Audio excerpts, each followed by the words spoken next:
Yes, sir. Yes, sir. Yes, sir. Yeah. Lord Brunson back at you with the back at you, and I am the best reporting on the Eagles. Listen, before we get into the meat and potatoes, I gotta let you know Big Manscaped is in the building. Lawnmower 3.0s, 4.0s, all of that good stuff. And I just got the crazy package from Manscaped. I'm gonna be doing a review on some of the latest stuff that they just dropped. I'll give you a little sneak peek on it right now. A little sneak peek on it right now. It's going down, man. Manscaped steadily revolutionizing the game and bringing the best products to keep today's man groomed. Use code Brunson, save 20% off, get the free shipping, and the free shipping I'll for that for y'all. Listen, man, let's talk about it, man. So, first off, I got to start off with Colin Cowherd, man. So, Colin Cowherd goes on his broadcast sometime today, and he says that he would absolutely give up every first-round pick this year and every first-round pick next year and Darius Slay for Russell Wilson. You have 4 first-round picks, and I give you a player. If you want Darius Slay as good as he is. This is the type of nonsense and the type of propaganda that I try to avoid during the offseason. I try to avoid that. I try to avoid talking about stuff like this because that just doesn't make sense. It doesn't make sense. And I'm pretty sure he knows it doesn't make sense. And his reasoning for justifying it was this, that Russell Wilson would be able to run this division for years to come. That was his reasoning for justifying this. I'm telling you, if you do all of that just to get Russell Wilson, you ain't better than the Dallas Cowboys. Russell Wilson alone doesn't make you better than the Dallas Cowboys. And you're giving up our best defender in the secondary, so you're asking Russell Wilson to come over here. And you're not going to be able to draft no draft capital for him.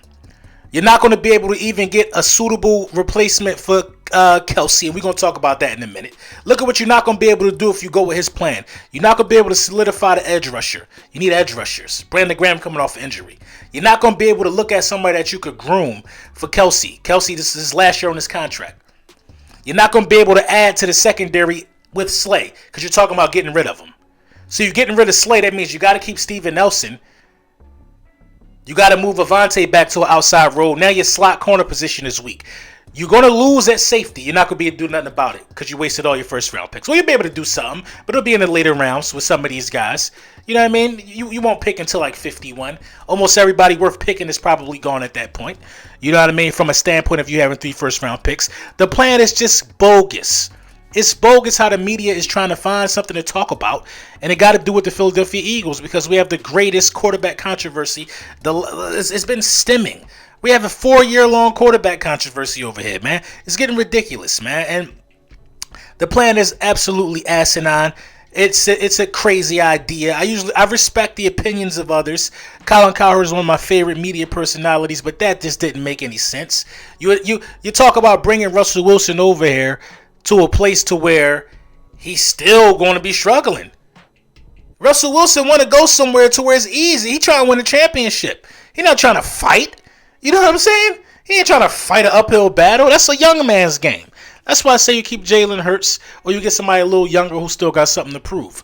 Now, everybody should have something to prove, but I just think that plan was bogus. So, fast forward. You go to, I scroll through, the Bleacher Report, one of my favorite apps.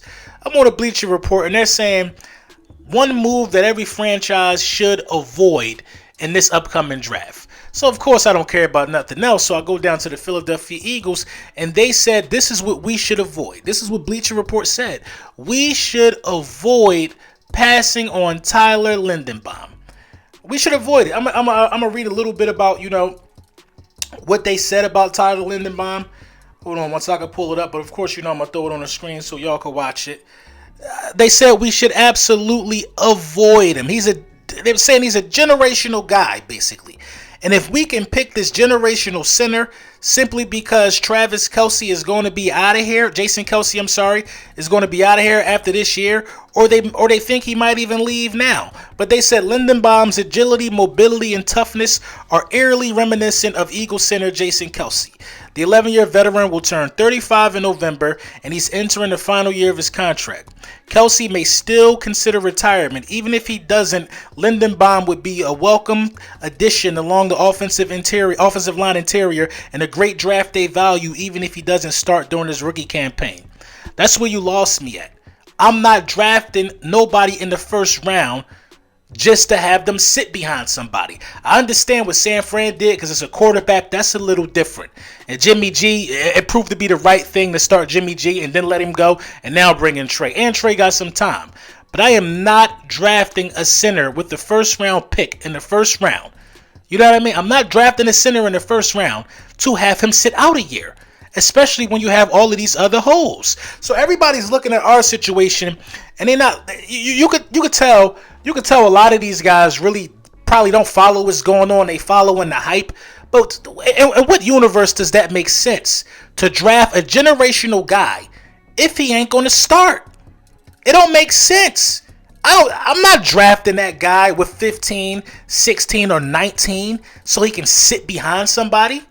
I ain't doing it, which is why I feel like if you pick strong at 15, linebacker, you pick a cornerback at 16, and you got 19 still sitting there, and Linderbaum slips down to 19, I'm trading the pick for a first-round pick next year. I'm still not going to pick him because I think the value is too high, and he ain't going to start over Kelsey. He ain't going to start over Kelsey in a farewell tour. And this is a waste of time, in my opinion, man. It's a waste of time. And it's not even really worth talking about for real sometimes, man. 4 first-round picks in Darius Slay. Look at what it's being reduced to. And you're talking about a dude, and not once did they even mention the no-trade clause. We're just talking in circles at this point. Draft, we can't afford to go past Linderbaum. Huh? That don't make sense. So, come on, man. It don't make sense, man. It don't make sense. Make it make sense. We tired of trying to make it make sense. It is what it is, man. Fill the holes. Build around Jalen Hurts. If Jalen Hurts does not pan out, you know what to do next year. Because if you were smart, you would have stashed one of these first-round picks for next year so you can move up. Let me know what y'all think in the comments, man. We're going to do tomorrow evening, right? We're going to do the live stream tomorrow evening. I need all of you guys to be there for this live stream. This is going to be you guys' live stream. You guys are going to do this mock draft. I'm just going to pick the players and post the results that you come up with as a collective. You guys, the bullies. You know what I mean? We're going to do it that way. So shout out to y'all, man. Thank you for tapping in as always. Make sure you like and subscribe. You know the vibes, man. More content coming. We just heating up for the off season, man. Let me know what you think in the comments.